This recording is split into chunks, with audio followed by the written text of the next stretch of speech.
Tay, ano pong pangalan niyo po? William G. Siopon. Ano po yung edad niyo po? Ilang taon na po? 60 na ako ngayon. Was po na September 1964. 61 na ako. Ano po kayo sa pamilya? Tatay ko. Tatay. Ako na lang mag-isa nga kasi kamamatay lang yung asawa ko yung noong January. Ako na lang mag-isa sa bahay. Ako na lang isa. Una pong tanong, gano'n po kayo matagal na nagtitinda dito? Ulos mga mga 10 years na kasi dati sa kabila pa ko. Dito, mga na 1 year pa dito. Kasi dati doon kasi sa Panride, terminal. Pinawala na kami doon kasi bawal na simo. Dito na kami. Paano lang kami dito, palipat-lipat lang. Kasi nihuli rin dito mga dito, nagtitinda. Sige boss, dito lang. Dahilan niyo po para makapasok po sa ganyan pong... Wala, di na ako makatrabaho, senior na ako eh. Dati sa construction ako. Ngayon ay senior ako din, ako makatrabaho. Saka marami na akong karamdaman.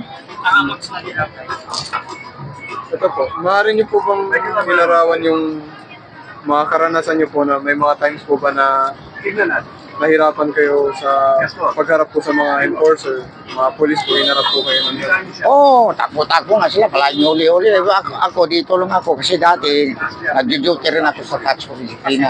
Magkano sukli, nag-duty rin ako sa touch for disiplina, kaso lang naawa ko sige panguli. So parang ni Duterte, sa touch force ako, sa anti-crime, doon pa kami, palagi kami, isa pa, ano ka. So nag-resign ako kasi, tanggal na kasi na ako eh, senior na, bawal ang senior sa touch force. Nagtitina lang ako, di na ako pwede magtrabaho din. Saka ako na lang mag-isa sa bahay kasi kamamatay na asawa ko. 7 buwan nagkakasakit siya, kinuha siya yung pamilya sa Nubisya, doon siya namatay. Ako, nalubog ako sa utang dahil sa 5-6 para suportas kaya patay pa rin siya. Ngayon ako na lang mag-isa. Magmula na maging kontra. Sa kabila po ng hirap, ito po yung nagsisilbing inspirasyon niyo po at lakas niyo po para bumangon po sa pag-araw-araw na pagtitinda. Ako na lang, para mabuhay, parang buhay ko sarili ko, para magkabayad ko sa utang sa 5-6. Marami akong utang 5-6, aabot sa 6. Umabot sa 60,000 utang ko sa 5-6 dahil sa nakakasakit yung asawa ko, yung kinakasama ko. Sa madaling salita, Ngayon ako na lang mag-isa. binibili nyo. Magkulang-kulang na 1 year. Kasi namatay siya, nakasakit siya, Oktubre. Tapos namatay siya, January 25. Bakit? Ako, ano pa ko ngayon, ano pa sa utang, hinaharap ko pa mga utang. Utang niya sa kuhan, sa linding, sa tindahan, nabayaran ko yung sa akin na lang. 5-6, pagulong-gulong lang. May hirap. Pagkabayad ng utang, okay lang. Tapos tinda naman ulit. Dito inabi ka na, binawalan kami dyan. Yan, binawalan siya yan. Palagi na hinahuli. Ako dito din ako ginagalaw. Kasi dito ako tinuturo sa barangay. Iyan ko itong dito lang ako. Po, sunod po na tanong, paano niyo na po na didiskartehan yung mga oras po, mga araw po na tumataas minsan yung presyo ng bilihin? Talagang lumalaban lang. Kasi alam mo sa totoo nga, ako nga, na-stroke na ako, na-mild stroke ako, pero lumalaban lang ko. Dami din ko mga gamot-gamot dito ng dala-dala kasi ako lang mag-isa. Imbes na maging ganito. Mga gamot-gamot ko, gamot-gamot kong dala-dala, ako lang mag-isa, wala nang makatulong sa akin kasi Kaya madaling ang anak ko, isa na doon sa Negros, isa na sa Laguna, ako lang mag-isa dito, kapatid ko na sa Litis. Sa actual, di na makatulong sa akin, kaya ako inalaga ko sarili ko para makaraos. may sirara na ito. Ano po mga contribution niyo po sa komunidad ngayon, sa mga suki po? Ay okay lang din ito, kaya isa pa ginaburato ko sa mga suki ko, kahit paano makaraso, makakupulo, nabili ko konti, magkakaon naman. Yun lang, basta laban lang. Laban lang. Siyempre, binurato mga pamilya ko. Ilang utang pa minsan, laban lang talaga.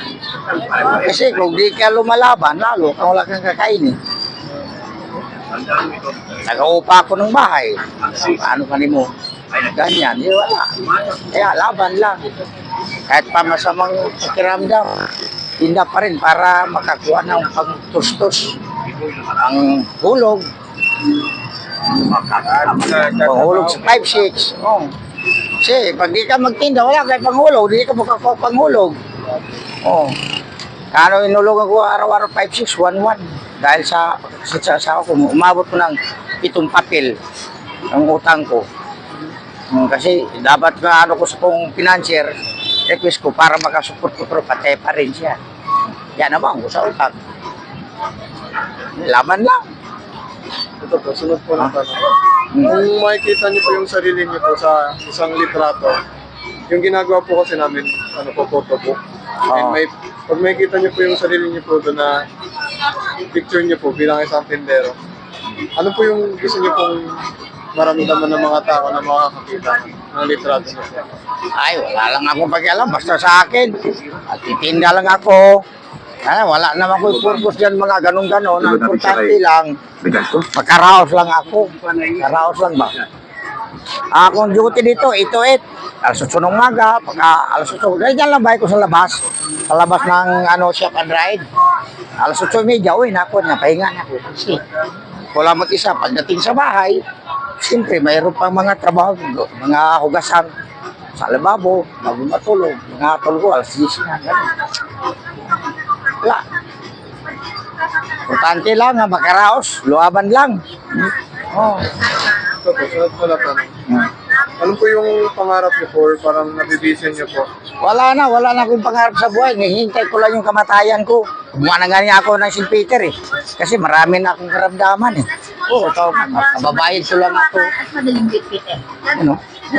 Kukuha ako ng St. Peter. Kuha ako ng St. Peter sa, para pag was ka namatay ako, buro na lang problema ng kapatid ko. Di ba yan oh? Ang ginahanda ko, wala na akong pangarap sa buhay. Matanda na ako, ano pang pangarapin ko. Wala na akong mimbre, ako na lang mag-isa. Kasama ko sa bahay, aso't pusa na lang. Kaya pati yung aso ko, di na gani umuwi kasi buti pang aso, may kasama pang mga baby. Ako nag-isa lang. Kaya wala na akong pangarap. Hinihintay ko lang yung kung hanggat kailan ng buhay ko ni Lord. Basta siya lang ang inaano sa akin. Siya lang, nakalit ko na sa kanya ang lahat. Habang makakilos pa, gagawa ko. Para makaraos, ano man lang. Ito, sunod po na tanong. Kung bibigyan po kayo ng pagkakataon na magmungkahi sa LGU, sa gobyerno po, or sa mga non-governmental organization, klaseng programa po, konkretong programa na gusto niyo Ako, sa totoo ko, masalamat ko kung talagang totoo, pero pag wala, di na kumasa. Yung ganil lockdown, sabihin sila ko nabigyan ng ayuda eh. Sabihin lang yung 8K, yung sa lockdown, sabihin sila ko nabigyan ng 8K, pati yung asawa ko, di ko umasa. Ako nga dapat, mag-senior ako, di na gani ko kumuha. Maraming sitsiburitsi, maghanap po lang ako mag-isa. Di na kumasa sa mga sa gobyerno, puro sila buhaya. Wala akong diwala dyan eh. Ang dami mga ideng gusto ipagpa. Ay, dito ako, tagal ako dito. Daming sisurin kasi ang siya lang nasa oras ko. Ay, importante nasa ako, nangutang ko 5-6 para na ko ikapunan. Oo na yan. Wala ko kahit kumutang, kita mo utang ko sa kwal. Pero, di ko matras. Lang yun sa mga biyayang tinatanggap ko mula sa ina. Utang na akong 5-6, tingnan mo. Sa 5-6 na, dahil sa pangamatay sa kong asawa, hanggang ngayon, girinyo ko pa rin yan, dami na, yung utang na ko sa 5-6. Dati ko maasa sa gobyerno, wala, naging si Chiburitsi. Ang nabagali ayuda, tuwa sa mga buhaya. Di na ko maasa, Sa isang libo siguro. Tagal ko nag-duty dyan sa NGO lang ako. Sa police hotline, anti-crime ako, tapos naging guardian. Wala na, sa kanya na lang ako naghingi yung tulong. Kahit paano tayo makaraos man lang. Di na pumasa sa mga ganyan-ganyan kasi kahit sa mga pulis, wala kang tiwala. Ayaw ng mga iba dyan, kahit sa barangay, mga route. Kaya ako dyan, wala. Umasa dyan. Sarili ko na lang, pinandigan ko. Si Lord, akong gabay. Siya na lang, hindi ako niya gabay. Pagtulog, pagising, gabay, protection o blessing, yung iniling ko sa kanya. Sana, hindi ako makasakit. Para makaraos. Ito po, huling tanong po. Ano po yung mensahe niyo po sa mga mambabasa o sa mga hindi pa po nakakakita ng maghihirap niyo po ngayon o sakripisyo dito po sa pwesto po ninyo? Sa lahat na naghihirap, wala dito ilang pag-asa, huwag ka, nanali ka lang nilo lahat. Kasi wala tayong magawa. Puro bawal ang mga pisto, kaya inihuli ka, inaano ka. Ang gawa namin dito, tapo-tapo, pag wala sila, tinda, pag nandiyan sila, alis. Kasi bawal eh. Bawal. Kaya nang ano naman, ito lahat, bawal to. Pag nandiyan task force, mamaya, wala na yan. Diyan, wala na yan mamaya. Pag na barangay, kaya task force. Wala, takbuhan na yan. Ay, naulin mga kariton eh. Mga paninda. Pero ngayon, hindi na masyado silang kumukuha. Inapalis lang. Inapalis lang nila. Walang sa akin, dito ginagala kasi dito ko tintor sa barangay. Saka may dala-dala ako mga ID nga. Sa Tibayan nga, nag-duty rin ako ilang buwan ako nag-duty. 2002 pa ako sa police at line, sa operasyon pa. Kaya nga, matanda na ako din. Tapos na ako dyan lahat. Yung nag-touch po disiplina pag-lockdown, kami, striker kami. Bodyguard ako sa team leader, kawawa palagi nang huli kami dyan sa Dumalay, Palengke, Maluway, dami yung huli, kawawa. Mga mahirap pa rin palagi yung masagasahan. Kasi dito nagtitinas kasada.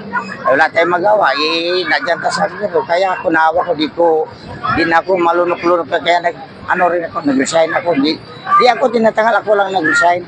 Dili na ko kayang itanggapin yung hulyan mo, mga mahirap lang.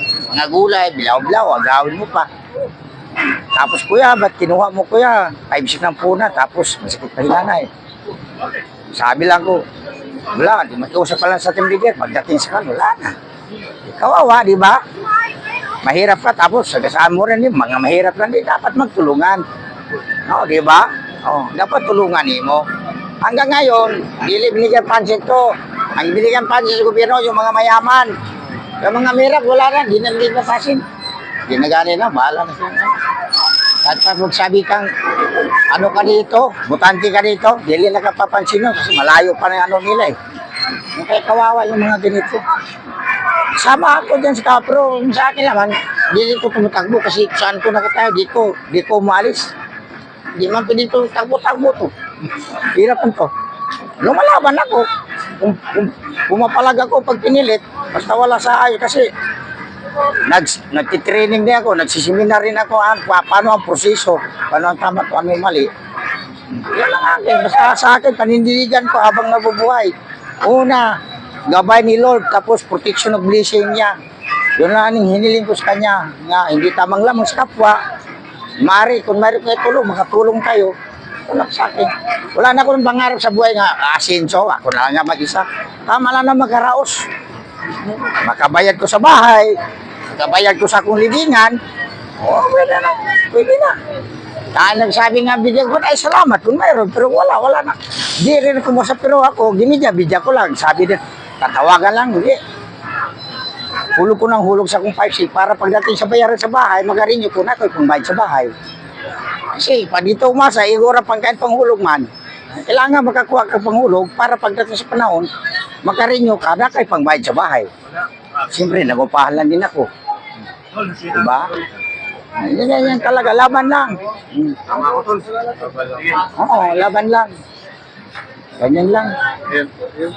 Yung huli po natin gagawin. Pwede po ba namin kayong makakuha ng litrato? Sige.